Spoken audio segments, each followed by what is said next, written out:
మన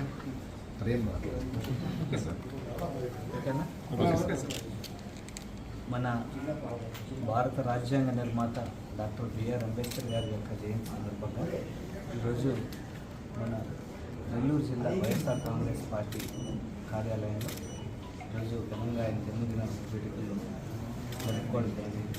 ఇందులో మా ఎమ్మెల్సీలు చంద్రశేఖర్ అన్న, మేరు మురళన్న, అలాగే మా సీనియర్ మోస్ట్ లీడర్ మా అన్న విజయన్న, అలాగే రాజశేఖర్ అన్న మరియు అందరూ నాయకులు, జిల్లా వ్యాప్తంగా అందరూ నాయకులు ఈ కార్యక్రమంలో పాల్గొని జయప్రదం చేయడం జరిగింది.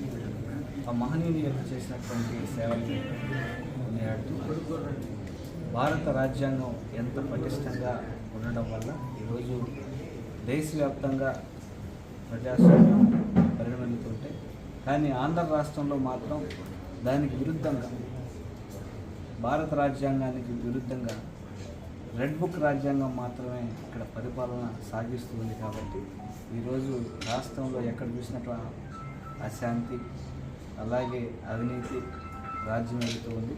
ఖచ్చితంగా భారత రాజ్యాంగం ఈ ఆంధ్ర రాష్ట్రంలో అమలయ్యేటట్టుగా ఆనరబుల్ కోర్ట్స్ చూడాలని, కాబట్టి కోర్టుల్లో కొన్ని పిటిషన్లు కూడా రకరకాల కేసుల మీద ఫైల్ అవుతూ ఉన్నాయి.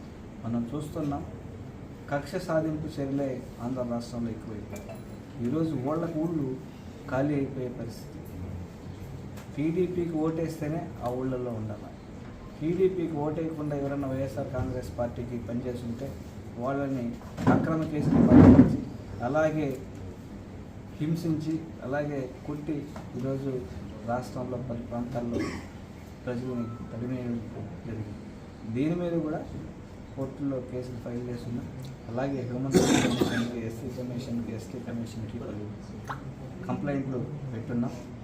సో ఆ కంప్లైంట్స్ కూడా సరైనటువంటి రెస్పాన్స్, ఏదో ఒకగా తప్పుడు రాతలు రాసి ఆ కమిషన్లు కూడా తప్పుదారు పట్టించే విధంగా ఇప్పుడున్నటువంటి రాష్ట్ర ప్రభుత్వం చేస్తూ ఉంది.